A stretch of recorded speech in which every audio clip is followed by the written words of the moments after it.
নমস্কার। আজকের যে বিষয়টা আমি বলবো, বিষয়টা হচ্ছে আমাদের civil rule and order of Calcutta high court. এই ক্যালকাটা হাইকোর্টের যে সিভিল রুলস রয়েছে সেই রুল নাম্বার 874। এবার আপনাদের মনে হচ্ছে রুল নাম্বার 874-এ কি আছে? এই রুল নাম্বার 874-এ বলে দেওয়া আছে একজন ল ক্লার্ক কি করে তার লাইসেন্স পেতে পারে। তো এই বিষয়ে বলবো।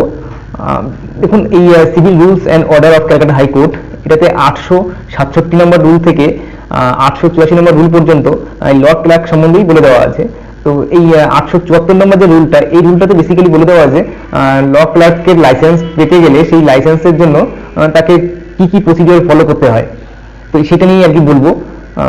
তার আগে বলি, যদি ভিডিওটা আপনাদের ভালো লাগে, আমার এই ইনফরমেশনগুলো আপনাদের ভালো লাগে, তাহলে অবশ্যই চ্যানেলটিতে একটা লাইক দেবেন এবং চ্যানেলটিকে সাবস্ক্রাইব করবেন, এবং এইরকম আরও ইনফরমেটিভ ভিডিও পাওয়ার জন্য আমার সঙ্গে থাকবেন।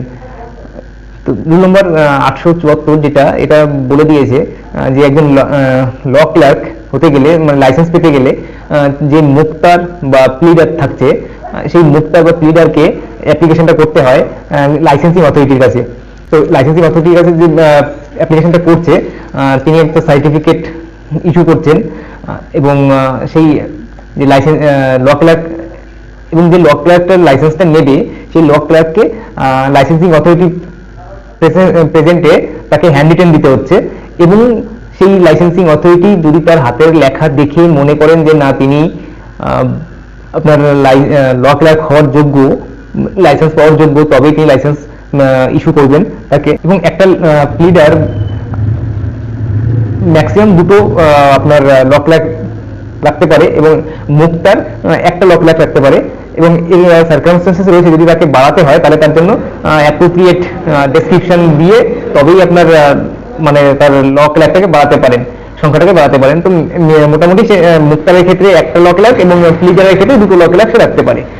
এবং সেই অ্যাপ্লিকেশনটা একটা নর্মাল প্লেন পেপারে করতে হবে, এবং তার লেখাটা পুরো ক্লিয়ারলি ভিজিবল হতে হবে। এবং তাকে যিনি ল ক্লার্ক হওয়ার জন্য অ্যাপ্লিকেশনটা করছেন, যার হয়ে সেই মুক্তা বা প্লিডার অ্যাপ্লিকেশনটা করছে, এই রুল নম্বর 874 যেটা বলে দিয়েছে, সেই ব্যক্তিকে, যিনি ল ক্লার্ক হবেন, যিনি ল ক্লার্ক হওয়ার জন্য লাইসেন্স অ্যাপ্লিকেশন করছে লাইসেন্সের জন্য, তাকে ইংলিশ এবং ভার্নাকুলার ল্যাঙ্গুয়েজটা তাকে জানতে হবে। যে জায়গাতে কোর্টটা সিচুয়েটেড, মানে যে জায়গাতে কোর্টটা স্থাপিত, সেই জায়গার যে লোকাল ল্যাঙ্গুয়েজটা তাকে জানতে হবে, সঙ্গে ইংলিশটা তাকে জানতে হবে। যদি তিনি এটা না জানেন তবে তিনি লাইসেন্স পাওয়ার যোগ্য নন, তাকে লাইসেন্সটা দেওয়া হবে না।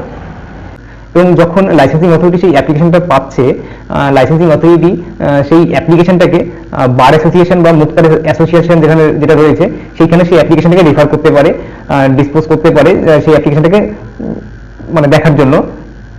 এবং এছাড়াও যে আদার্স যে নেসেসারি ইনকোয়ারিগুলো দরকার, সেগুলো সেই লাইসেন্সিং অথরিটি করাতে পারেন। ইনকোয়ারিগুলো করানোর পর তাকে লাইসেন্সটা গ্রান্ট করা হয়।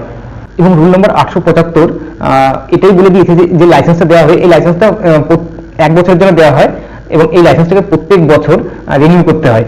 এবং এই রিনিউ করার জন্য একটা টাইম সীমা দিয়ে দেওয়া আছে। যে টাইম সীমাটা হচ্ছে 1 ডিসেম্বরের আগে, মানে 1 ডিসেম্বরের পরে আপনি যদি রিনিউয়ালের জন্য যান তাহলে হবে না, তাকে 1 ডিসেম্বরের আগে রিনিউয়ালটা করাতে হবে।